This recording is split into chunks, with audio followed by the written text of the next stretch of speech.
이스라엘이 출애굽해서 드디어 약속의 땅 가나안 땅을 들어오며 요단강을 건넜고 여리고 성을 점령했고 아이성을 점령했습니다. 그리고 세겜으로 올라가서 그리심산과 에발산 사이에 있는 도시 세겜에 올라가서 하나님 앞에서 다시 조약을 맺습니다. 이와 같은 이스라엘의 횡보를 주의 있게 지켜보았던 가나안 족속의 부족들 혹은 부족 왕들, 아직도 정복해야 할 왕이 29명의 왕이 남아있는 바로 그들이 이들의 추이를 조심히 지켜보고 있다가 여기에 대해서 두 가지의 양상으로 나타난다고 할 수 있습니다. 이스라엘과 대항해서 싸우기 위하여 이 부족 왕들이 서로 연맹을 맺는 것이 하나요. 또 하나는 대충 타협해서 눈 가리고 아웅하는 식으로 이스라엘과 협정을 맺고 기생하려고 하는 모습이 또 하나요. 그리고 기생 라합처럼 아예 동화되어서 하나님을 믿는 자로 이스라엘 백성화 되는 것이 또 하나의 모습이라고 할 수 있을 것입니다. 오늘 읽은 여러분의 9장 전장을 다 읽었는데 이 말씀은 바로 그 두 번째 어떻게 하든지 간에 타협을 해서 협정을 맺고 기생하려고 하는 그 모습을 보여주고 있는 장면입니다. 바로 그들은 기브온 사람들이었고 히위 족속에 속해 있는 자들이었음이 오늘 본문에서 밝히고 있는데, 하나님이 멸하라고 명하신 족속에 히위 족속이 들어가 있습니다. 근데 이 기브온은 그 히위 족속에 속한 자들이었습니다. 그런데 이 기브온 거민들이 눈속임을 합니다. 장황하게 읽으셨는데 헤어진 전대, 찢어진 가죽 부대, 포도주 부대, 또 낡아 기운 신, 마르고 곰팡이 난 떡, 이런 것들을 준비를 해서 자기네들은 가나안 족속이 아니라 저 멀리에서부터 온 사람인 양 이 이스라엘 백성과 여호수아를 속입니다. 속인 가운데 그들과 덥석 협정 혹은 조약, 컨트랙트, 트리티를 맺고야 맙니다. 그 내용이 15절까지 설명되어 있습니다.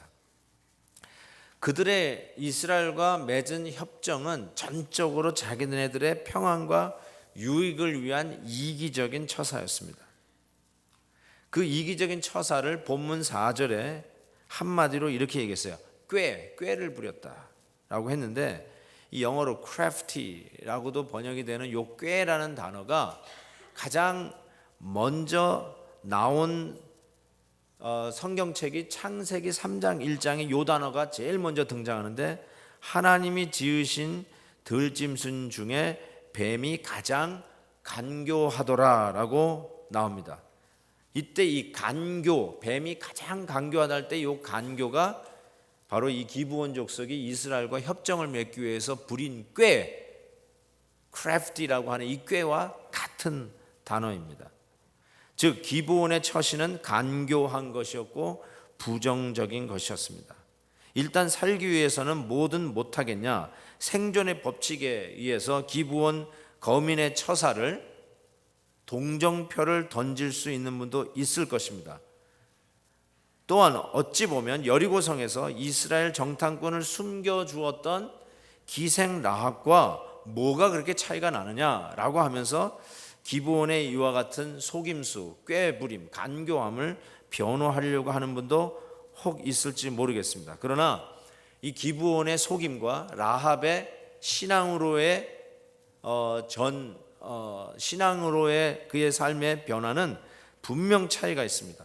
라합은 전적으로 하나님을 섬기겠다고 결단하고 이스라엘 백성화된 이제 이스라엘의 가족이었습니다.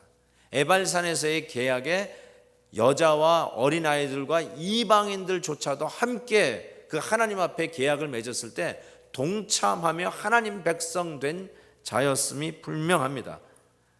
그럼과 반면에 기브온은 일단 발등에 떨어진 불을 끄기 위하여 마음을 다하지 않는 속임수, 잔꾀, 간교로 조약을 맺은 것이라고 이야기합니다. 저는 이 모습을 보면서 복음을 향한 반응의 태도가 이렇게 갈라지지 않을까라는 생각을 해봅니다. 예수님에 대한 반응이 이렇지 않을까 싶어요. 가나안 동맹국처럼 거세게 복음을 핍박하고 반항하는 무리 하나, 내가 저들을 모이는 꼴을 못 보겠다. 기독교 잘 되는 꼴을 못 보겠다. 그래서 흠집내기 하고 SNS에다가 뭐 그냥 계속 올리고, SNS에 계속 올리고, 어쨌든 반기독교적인, 요즘 NT 기독교인들이 얼마나 많습니까? 그래서 어떻게든지 간에 기독교를 허물려고 조그만한 일도 침소붕대해서 뭐 대단한 것 같지만 온 기독교가 다 아주 썩어버린 것처럼, 사회에 전혀 동참하지 않는 것처럼 막 페인트 칠하는 그런 모습들이 있어요. 저도 심히 불쾌합니다. 세월호 사건이 있었을 때도요, 70% 이상이 다 기독교 교회에서 다 그들을 도왔다는 거 여러분 아십니까? 근데 전혀 그런 건 기사도 나지도 않아요. 마치 아무것도 신경 안 쓴 것처럼. 여러분, 사회 기여, 사회 참여에 교회에서 내는 기부금들이 얼마나 많이 쓰임 받는지 아십니까? 그거 전혀 티도 안 내요. 왼손이 하는 일 오른손이 모르게 하는 이 원칙 때문에 나팔을 불지 않으니까 잘 모르는데, 실은 기독교에서 이런 일을 도는데 그냥 뭐 반사회적인 집단인 것처럼, 사회를 병드는 암적인 존재인 것처럼 페인트 칠하는 이 NT 기독교들, 예수님에 대하여 이와 같이 반항하고 어떻게든지 뭉쳐가지고 언론을 쓰든지 정치적인 힘을 쓰든지 가지 끌어내려고 하는 이런 반항하는 세력이 그 하나이요, 또 하나의 예수님을 대하는 모습은 이 기생 라합처럼 온전히 받아들이고 아멘으로 받아들이고 하나님의 백성이 되든지, 그 다음에 이 세 번째 유형인데, 이 기브온 거민처럼 교회 안에는 들어와 있어요. 그러나 자기에게 손해가 되고 지나치게 교회가 자기에게 뭔가 요구하는 것 같으면 언제든지 하나님을 등지고 나갈 자세가 되어 있는 이 뜨뜻미지근한 형, 이 세 가지가 어쩌면 이 복음을 향한 모습이 아닌가 생각이 듭니다. 저는 이 가나안 동맹국과 같이 NT 기독교는요, 이미 밖에 있으니까 it's okay, 우린 너의 적이다 하고 분명히 자기의 아이디를 확인했어요. 그러니까 that's okay. 근데 문제는 뭐냐면 이 교회 안에 들어와 있는 라합과 그 다음에 이 기브온 족속이에요. 특별히 이 기브온형 교인들이 교회 안에 점점 많아지는 것이 참 위기 중에 위기라고 생각해요. 들어와 있는데 기브온 족속이에요.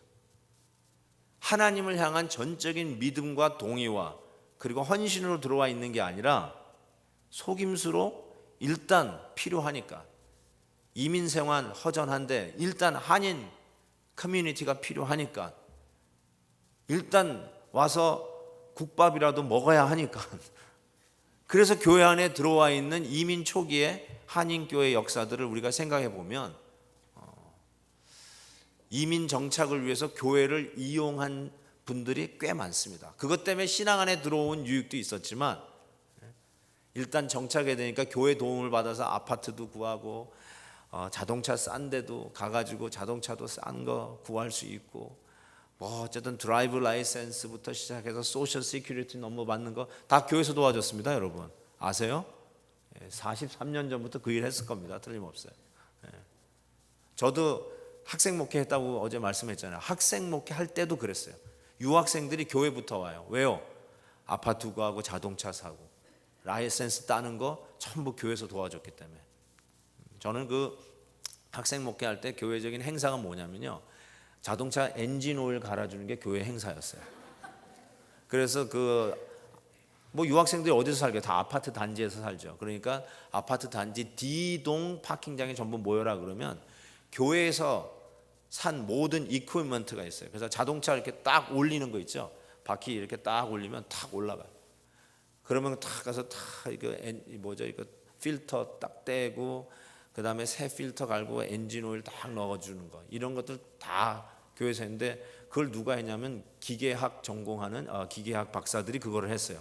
기계 박사들이 엔진오일 가는 거하고 전혀 상관이 없는데 그런 일을 하면서 이 유학생들 전도하기 위해서 했던 기억이 납니다. 한국 음식 어디서 먹어요? 여기 뉴욕이야 그나마 좀 있지만 저희가 커네리컷 매사추세츠에서 사는데 한국 음식이 어디 있습니까? 집안에서 짜장면 한번 하면요, 이 유학생들이 전부 다 눈알이 이렇게 확 해가지고요 침 질질 흘리면서 와요. 저희 아내가 이렇게 짜장면 같은 거를 잘해요. 제가 원래 면을 좋아가지고 짜장면을 해가지고 이제 갓 온 이 유학생들을 초대를 하는데 목사 집으로 초대를 해가지고 이제 짜장면을 먹는데 지금도 기억나는 게 있어요. 그 한 유학생은 와가지고 저희 집에 와가지고 짜장면을 먹는 거예요. 근데 짜장면을 먹으면서 하지 않아도 될 말을 나한테 하더라고요. 목사님, 제가 이거 먹는다고 교회 가는 거 아닙니다. 그러면서 그걸 짜장면을 먹더라고요. 그래서 내가 뭐라고 그랬나요? 내가 뭐 교회 오라는 말도 안 했는데 이미 프레셔를 받은 거예요. 짜장면은 먹고 싶고 교회는 가고 싶지 않은데 에라 모르겠 일단 짜장면 먹고 보자 그러면서 먹는데 그것도 해피 담임 목사 집에 가서 먹는 거예요. 먹다가 나 이런다고 교회 가는 거 아닙니다 그랬는데 여러분, 하나님, 내가 속으로 하나님 앞에 그렇게 기도해서 하나님, 저 얘기 들으셨죠? 주님 알아서 해 주십시오. 나중에 그 사람이 교회 회계 집사 됐어요. 하나님의 놀라운 일들이 다는데 어쨌든 교회를 이용하려고 했던 사람들, 그래서가 신앙 안에 들어온 라합으로 변화한 사람도 있지만 이 기브온 같은 사람들이 교회 안에 있었던 사실을 기억합니다. 교회를 섬기기보다는 교회를 이용하려고 하는 자들, 사역의 주체가 되기보다는 항상 평생 사역의 대상이 되는 자들, 사역을 하는 자가 아니라 그 사역 속에 그냥 이득만 보려고 하는 자들. 이 교회는 뭐 해주는 거 없나? 이 교회는 뭐 안 해주나? 다른 데는 이런 거 해주는데 뭐 이런 것도 없어? 꼭 그거 따지는 분들이 있어요. 자기가 섬기는 봉사의 주체자가 아니라 교회에서 베푸는 것만 받아가려고 하는 사람들, 그게 기브온이에요. 속임수로 몰래 들어온 기브온의 모습이에요. 53년 전 얘기를 해드릴게요. 1961년도 존 F 케네디 대통령이 미국의 대통령으로 취임할 때 그의 유명한 취임 연설문을 제가 여러분에게 읽어드릴게요. 아마 영어를 배우려는 분들은 이 문구 가지고 많이 공부를 하지 않았을까, 중학교, 고등학교 때. 그때 존 F 케네디가 이런 얘기를 했어요. 영어로 먼저 읽을게요. Ask not what your country can do for you, but ask what you can do for your country. 미국 시민들에게 새로 대통령으로 취임하는 존 F 케네디 대통령이 하는 말이 Ask not, 묻지 마세요. 여러분의 국가가 여러분을 위해서 무엇을 해줄 수 있을 것인가에 대해서 묻지 마세요. 그 대신에 물으세요. Ask what you can do for your country. 여러분이 여러분의 조국, 이 나라를 위해서 무엇을 할 수 있을 것인가에 대해서 물으십시오 라고 도전했어요. 그 영원한 명언으로 남아있어요. 저는 이거를 교회 안에서 물어야 된다고 생각해요. Ask not what your church can do for you. 교회가 나를 위해서 뭘 해줄 것인가, 그런 거 묻지 마시고 Ask, 물으세요. What you can do for this church. 내가 교회를 위해서 무엇을 할 것인가, 그거 물으세요. 여러분, 이 세상도, 세상 법칙에 따라 돌아가는 이 세상도, 이 나라가 나를 위해서 뭘 해줄 것인가, 그런 이기적인 거 묻지 말고 내가 이 나라를 위해서 뭘 할 것인가 물어야 되는 것이 당연하거든. 하물며 하나님의 믿음의 공동체, 교회 안에서 교회가 나를 위해서 뭘 해줄 것인가, 그거 묻지 말고 내가 이 교회를 위해서 뭘 할 것인가에 대해서 물으라는 말이에요.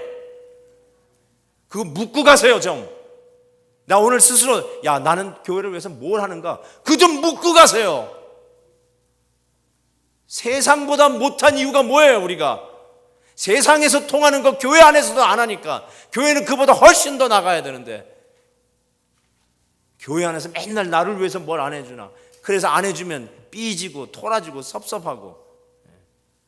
여러분, 그래가지고는 이 세상, 이 교회가 세상을 이길 길이 없습니다. 기브온이 속여서 계약을 맺은 것을 사흘 후에 알았습니다. 그런데 제가 던질 수 있는 질문은 속여서 계약을 맺었어요. 그런데 왜 여호수아가 그들을 그냥 놔두었느냐라는 것입니다. 백성들이 그걸 나중에 알게 되고 가지고 아니 그걸 그대로 놔둬요? 죽이세요. 막 원망하기 시작합니다. 온 백성들이, 이스라엘 백성들이 어떻게 속아가지고 넘어가가지고 그런 계약을 했냐고 빨리 제거하라고 이야기합니다.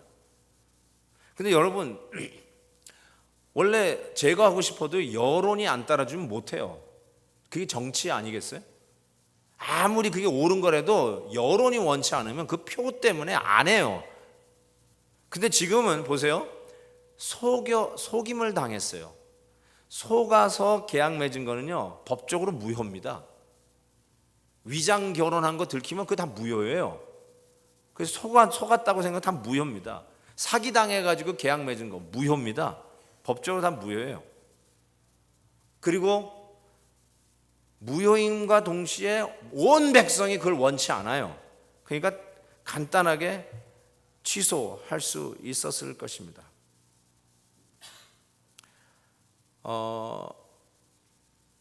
그런데 말이죠, 도대체 이들을 그냥 놔둔 이유가 뭘까라는 생각을 해봤는데요, 실은 사울 왕 때로 가보면요, 그러니까 지금 여호수아가 지금 이 기브온 족속을 그냥 놔두는데 사울 왕 때로 가면 그게 500년 지난 후인데요, 그때 이런 일이 있어요. 다윗 사무엘하 21장에 이 이야기가 나오는데, 다윗의 시대에 연분년 3년 기근이 있으므로 다윗이 여호와 앞에 간구하여 가라사대, 이게 어찌된 일입니까 했더니 이는 사울과 피를 흘린 그 집을 인함이다 하고 하나님께서 얘기해요. 그게 무슨 피를 흘리냐? 기브온 사람을 죽였어요. 사울 왕이 기브온 사람을 죽였어요. 그래서 지금 3년 이 땅에 기근이 온 거예요. 그래서 사무엘하 21장 2절에는 기브온 사람은 이스라엘 족속이 아니요 아모리 사람 중에서 남은 자라, 이스라엘 족속들이 전에 저희에게 맹세하였거늘, 지금 오늘 우리 지금 본문 얘기하는 거예요. 맹세하였거늘 사울이 이스라엘과 유다 족속을 위하여 열심히 있으므로 저희를 죽이기를 꾀하였더라. 이에 왕이 기브온 사람을 불러 물으니라. 다윗이 저희에게 묻되 내가 너희를 위하여 어떻게 하랴? 내가 어떻게 속죄하여야 너희가 여호와의 기업을 위하여 복을 빌겠느냐? 기브온 사람이 대답하되 사울과 그 집과 우리 사이의 일은 은금호에 있지 아니하오니 이스라엘 가운데서 사람을 죽이는 일은 우리에게 있지 아니하니이다. 왕이 가로되 너희의 말대로 시행하리라. 여러분, 왜 여호수아가 그 속임을 당해서 계약을 맺은 기브온 족속을 그대로 놔뒀냐면요, 실은 500년 후에 일어난 사건으로 유추하는 겁니다. 사울 왕이라면 500년 후인데, 쉽게 얘기하면 500년이라는 기간이 어떻게 얘기할 수 있냐면 고려 말기에 계약을 맺었어요. 절대로 기브온을 살려주겠다고 이 계약을 맺었는데 500년이 지났어요. 그 말은 이시 조선을 넘어가 가지고 대한제국 초엽이에요. 그때 고려 말에 계약한 거를 파괴하고 했는데 그것 때문에 3년 동안 기근이 왔다는 거예요. 그러니까 지금 500년이라는 세월, 이시조선을 훌쩍 뛰어넘는 그 세월 지났는데도 still effective, 아직 유효하다는 뜻이에요. 굉장한 거죠. 고려 말에 계약한 것이 대한제국 때 와서도 그것이 아직도 유효하다라고 이야기하는 거예요 지금. 즉 속아서 약속을 했더라도 그들의 약속은 이렇게 얘기하죠. 하나님의 이름으로 맹세한 약속이었기 때문에 속임을 당하고 계약을 맺었더라도 하나님의 이름을 걸고 한 약속은 반드시 지켜야 한다는 뜻입니다.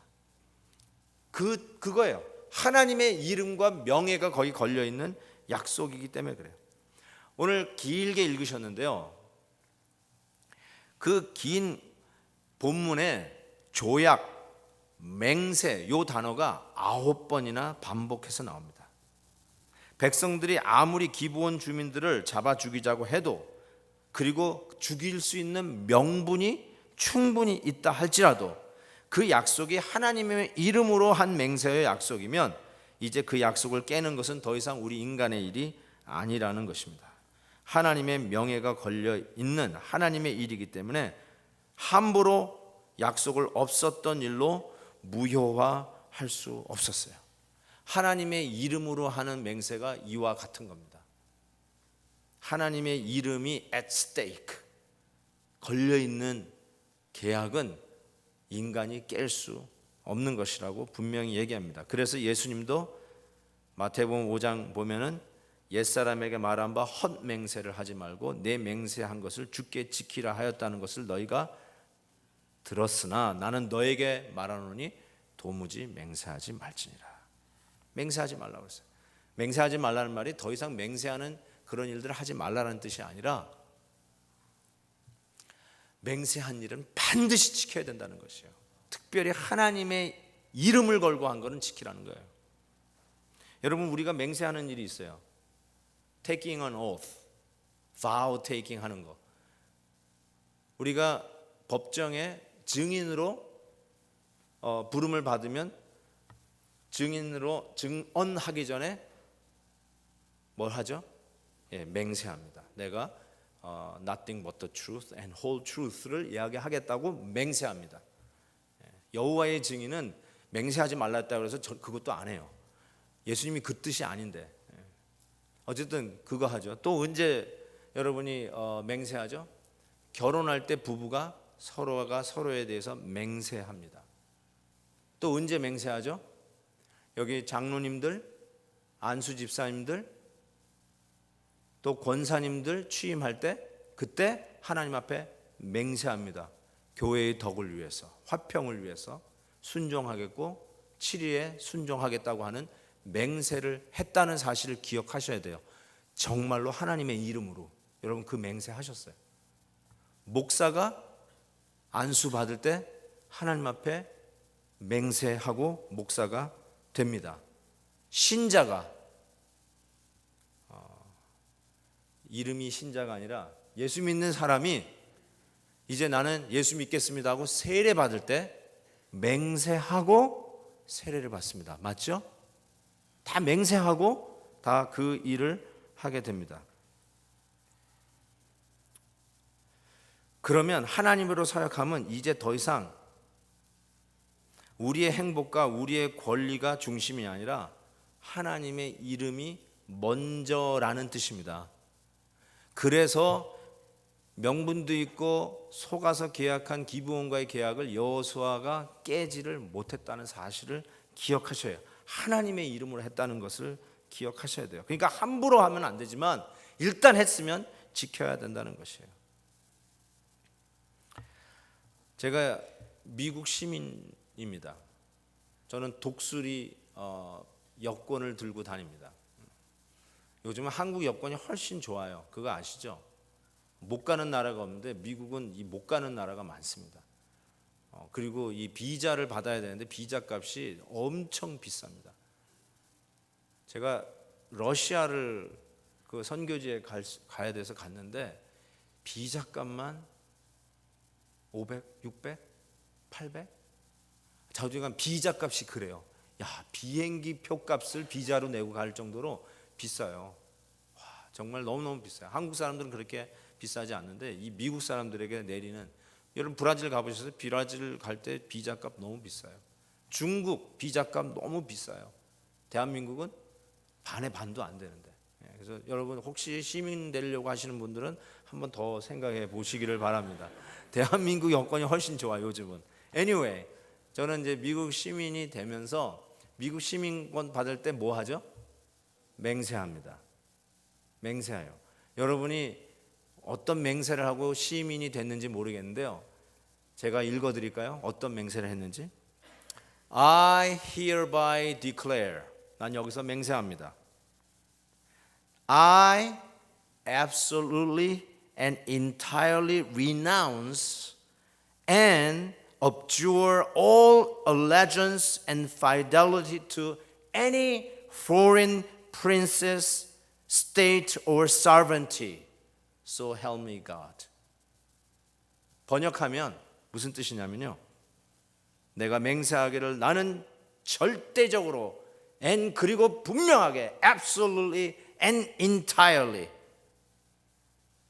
renounce and abjure, 나는 어떤 다른 나라, 어떤 다른 왕, 어떤 다른 그 종주권을 절대적으로 renounce, 거절하고 따르지 않고 오직 나는 이 미국이 내 조국이니까 이 미국만 따르기로 absolutely, entirely I hereby declare. 그리고 여러분이 미국 시민이 된 거예요. 어떤 미국 말고 다른 나라에 나의 그 로열티, 나의 충성심을 바치지 아니하고, 이전에 내가 대한민국 국민이라 할지라도 그것을 renounce하고 그거를 완전히 버리고 미국을 위한 시민으로 살겠다라고 맹세하고 미국 시민이 된 거예요, 여러분.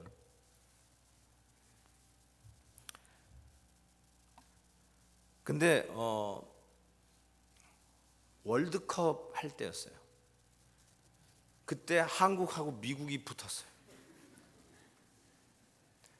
제가 누구를 응원했는 줄 아세요? 왜 웃으세요? 저 이미 시민권 받은 지 한참 됐는데 제가요, 미국을 응원해야 되는데 한국을 응원하고 있더라고요. 그때 미국 정부가 한 말, 앗! 속았다.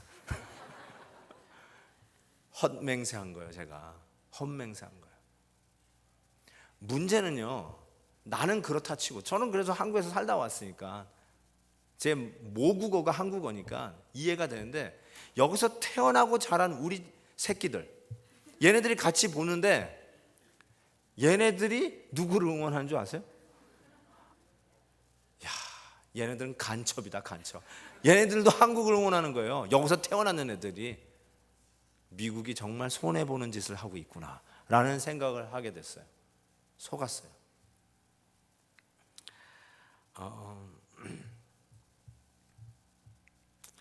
저는 참 우리가 예수 믿겠다고 맹세하고 세례받고 내가 주님을 위한, 주님의 몸된 교회를 위하여 충성스러운 종이 되겠다고 안수받으며 하나님 앞에 하나님의 이름을 걸고 맹세하고 직분자가 되고, 저 같은 자도 내가 평생 목숨 걸고 주를 섬기겠노라 하고 목사로 안수받고, 제가 이 자리에서 안수받았어요. 23년 전에 이 자리에 앉아가지고 안수받았어요. 뉴욕 제1장로교에서. 이 교회는 잊을 수 없는 교회예요. 그래서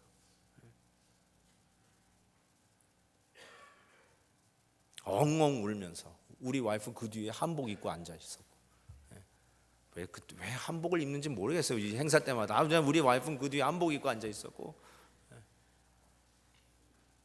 이 제1장로교회 이 건물에 진 빚이 커요. 제가 그때 뉴저지 안디옥 교회 전도사로 있었거든요. 그러면서 이제 목사 안수 받는다고 역까지 건너와서, 같은 노예였으니까 역까지 와서 제가 안수 받았던 기억. 그때 정말 눈물 펑펑 쏟으면서 나 같은 죄인이 하나님이 쓰시겠다고, 그것에 감격해서 내가 주를 위해서 평생 살겠다고 맹세하고 목사로 안수 받았단 말이에요. 근데 여러분, 제 생각에는 미국 시민권 맹세하고 받은 나를 향하여 미국 정부가 앗 속았다 하는 말보다 하나님의 나를 보고 앗 속았다 라는 말을 수도 없이 했을 것 같아요. 주를 위해 충성하겠다고 맹세하여 안수받은 저, 근데 하나님이 날 보면서 늘 속았다 그러실 것 같아요. 근데 하나님은 이 기브온 주민 같은 우리를 벌하지 않으셨어요. 끝까지 살려주시고 지켜주셨어요. 속은 것을 알면서도 당신의 아들을 십자가에 못 박으시며 당신이 우리에게 하신 약속, 하나님의 이름을 걸고 한 그 약속을 하나님이 지키셨어요. 이것이 우리가 하나님을 도저히 이길 수 없는 은혜요, 감격이요, 감사입니다. 내가 어겼는데, 내가 어긴 그 언약, 내가 깨버린 그 계약을 하나님도 자기가 맺은 언약이라고 당신의 이름을 걸고 끝까지 우리를 당신의 자녀 삼으시고 지키시고 보호하시고, 넘어졌어도 다시 일으키시고, 딴 길로 가도 다시 때려서라도 제자리로 돌이켜 하나님의 백성으로 끝까지 살도록 붙드시는 하나님의 은혜 때문에 오늘도 우리가 이 자리에서 하나님을 예배하고 있다는 사실입니다.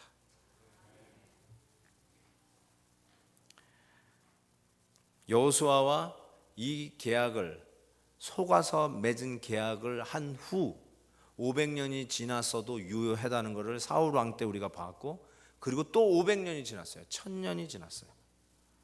1000년이 지난 후의 기록이 느헤미야 3장 7절에 나오는데 이런 기록이 있어요.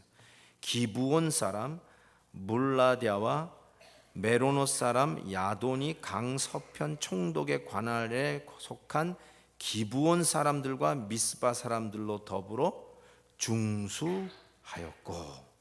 뭘 얘기하는 거예요, 여러분? 기브온 사람이 성곽을 건축하는 일에 같이 동참해서 짓고 있어요. 얼마나 지났다고요? 1000년이 지났어요. 1000년이 지났는데 하나님은 당신의 이름을 걸고 한 맹세를 지키시면서 결국 그 이방인, 저주받아 죽을 수밖에 없는 그 기브온 민족을 끝까지 지키시고 결국은 성곽을 증축하는 메인 파워로 하나님의 거룩한 커뮤니티를 위해서 기브온 사람들이 쓰임 받고 있는 것을 보게 됩니다. 이거는 전적으로 하나님의 은혜입니다. 나 같은 자가 하나님을 섬기는 것 전적인 하나님의 은혜입니다. 하나님의 이름으로 한 약속, 하나님이 지키시고야만은 하나님의 성실하심, 하나님의 외고짐, 그게 바로 십자가입니다. 내가 너를 포기하지 않겠다. 너 그 길로 가봐. 그래, 가봐. 그러나 나는 너를 포기하지 아니하고 끝까지 사랑하겠다. 하나님의 이름으로 약속한 그 맹세 지켜가시며 우리를 붙들고 계시는 은혜의 현장의 주인공들이 바로 저와 여러분들이라고 말씀하고 있는 것입니다. 그래서 오늘도 우리가 어떻게 믿음으로 살아가느냐? 하나님은 우리를 결단코 포기하지 않으시고 하신 약속과 계약을, 언약을 끝까지 지키시는 하나님이라는 거예요. 여러분, 닉 부이치치라고 그 발 하나만 있는 분 아시죠?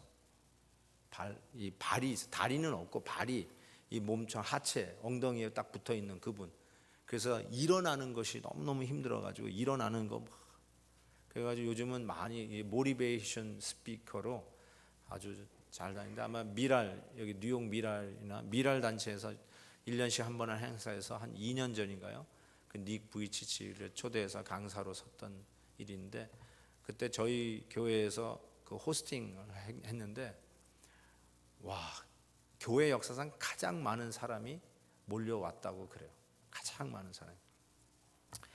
그 닉 부이치치가 몸뚱아리 그냥 발하고 엄지 발가락 하나 큰가요? 그거 하나 딱 중심을 해가지고 겨우 서는 이 분이 이런 얘기를 했어요. 자기의 옷장에는요 운동화가 늘 있다고 합니다. 한 번도 신지 않은 운동화가 옷장 안에 늘 있대요. 그러면서 이렇게 소망한데, 언젠가는 그 신발을 신을 날이 있을 것을 믿고 산대요. 와, 여러분, 닉 부이치치가 천국 가면 뛰어다닐 것 같지 않습니까? 뛰어다니죠. 여러분, 천국에서도 암 걸리나요? 팔 하나 잃어버리신 분 천국 가면 팔 있습니다. 천국에는 장애가 없어요. 온전히 회복시켜 주시고 슬픔과 고통과 아픔이 없는 우리의 눈물을 닦아주시는 그 천국. 그 닉 부이치치가 그렇게 평생 살지만 자기의 클라짓 안에 한 번도 신어보지 않은 새 운동화 한 켤레가 늘 놓여지면서 그 나라를 바라고 소망하며 하루하루 산다는 거. 여러분에게도 그 클라짓 안에 신지 않은 운동화를 하나 두어야 되지 않겠어요? 하나님의 약속이죠. 하나님의 신실하심이죠. 끝까지 포기하지 아니하고 나를 붙드시고 끝까지 나의 하나님으로 계시겠다고 하는 그 약속 붙들고 내 앞에 요단강이 있어도 내 앞에 감히 접근할 수 없는 초롱성 여리고성이 있어도 나를 패배의 아픔을 안겨준 아이성이 있다 할지라도 다시 하나님은 나의 하나님이라고 하시는 그 약속 깨지 아니하고 오늘도 십자가에서 우리를 향한 사랑을 확인시켜 주시는 그 하나님의 놀라운 성실하심이 있기에 오늘도 우리는 일어나 다시 걷고 다시 뛸 수 있는 이유가 있습니다. 주님 하신 약속의 말씀에 굳건히 서서 이 시대에 믿음으로 승리하시는 하나님의 거룩한 백성 되시기를 축복합니다. 기도하십시오.